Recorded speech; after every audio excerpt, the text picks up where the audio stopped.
Metroid fans, feast your eyes as I acquire the Dark Samus custom action figure.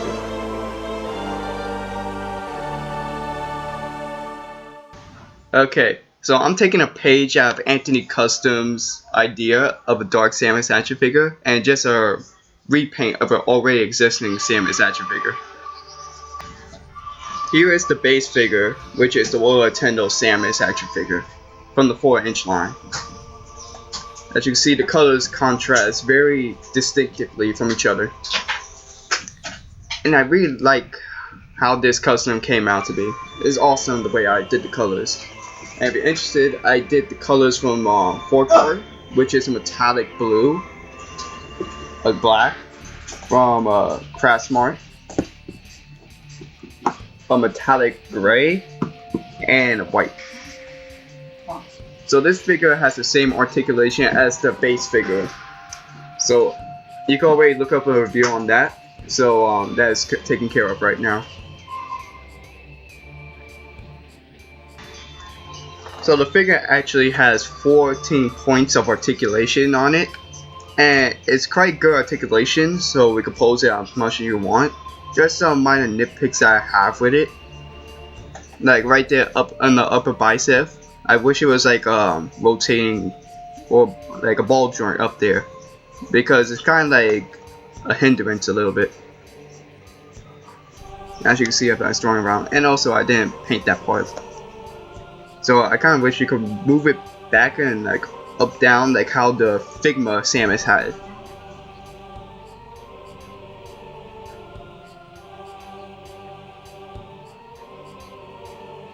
As you can see, I also put some white paint on like the lines right there in the crevice. So the way I did was that the first mistake I did was putting the metallic blue there, but then I put like dabs of white in those lines, and then I just rub them off, so it would still be in the crevice, and then I just repainted around it with the metallic blue. And also like around the circles, I also painted some black, so it wouldn't just be bland right there. And also I got metallic blue like within the ankle swivel. I wanted to stay true to detail and articulation, so it won't be hindrance. Getting a close-up view of Samus. Right there, that's the Dark Samus. Awesome. I had to like unfortunately put some white right there on the gear, like on the bottom part, but it's okay for me. Did the same thing with the crevice on the front plates and on the back plates.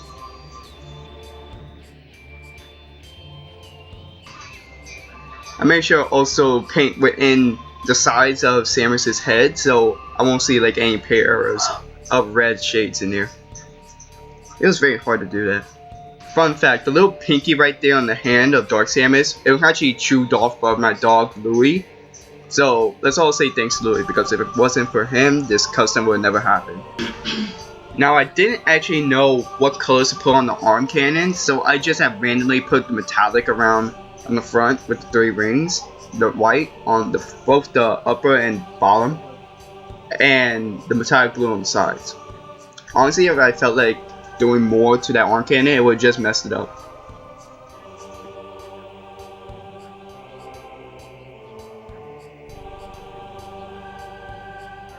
So on the bottom of the soles of the feet, I painted it in the metallic gray, so it wouldn't just come out bland gray like it originally did on the base figure. Now for the points of articulation. Her 2 joints on her feet are ankle swivels, so they're not ball joints, that's disappointment. Her knee joints are just one jointed. It's okay. Not the best, but it's okay. And then she has a leg joint, which goes forward, outward, just slightly. And she also has an ab joint, which right there, I still need to paint.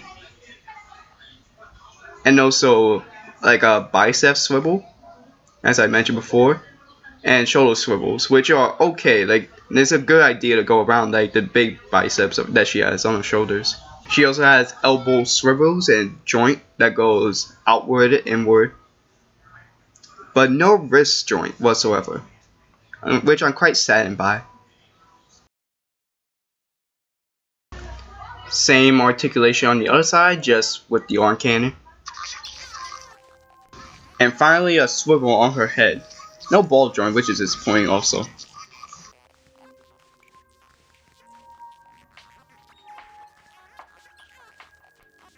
Now, let's do a little comparison with some other action figures that I have flying around. One such was my last custom, Omega. So Omega is at the 4-inch line compared to Samus, who is a little bit over 4 inches, but lower than 5 inches. Obviously, if you watch the custom Omega video, you will see that I made him out of cardboard and paper, while Samus over here is just a recolor. Now for another comparison, the McFarlane Spider-Man. Now please forgive mine, it's damaged beyond repair, especially with the right hand. As you see, as he's in the 7, I believe he's in 7 inches or 8, compared to, again, a little bit over 4 inches of Dark Samus. And speaking of a Samus figure, here is the Figma Samus. Obviously this incarnation of Samus is other M compared to Metroid Prime 3, and yes, that is a Metroid Prime 3 figure. Yeah, as you see, here's what I was talking about with the ball joints they should have done with the bicep. And lastly, like in the rest of the World Nintendo line, is the Luigi, who is exactly the same height as Samus, actually. And lastly, the Samus figure. It feels so good to have both a Samus and a Dark Samus in hand.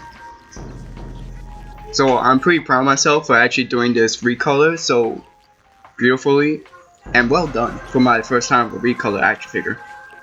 Side by side, they are completely the same because it's the same figure, just in recolor.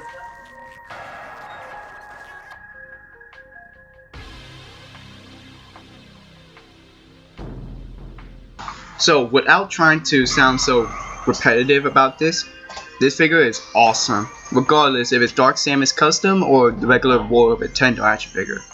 I felt that Jakks Pacific did right with the World Nintendo figure, and because of that I was able to create the counterpart Samus, Dark Samus actually, and it was awesome. One of my best customs to date, or even though it's not original custom. So please check out more of my customs, as I'm going to do some in the future and the rest of my videos, and I'll give you a hint what my next custom's gonna be. Be surprised.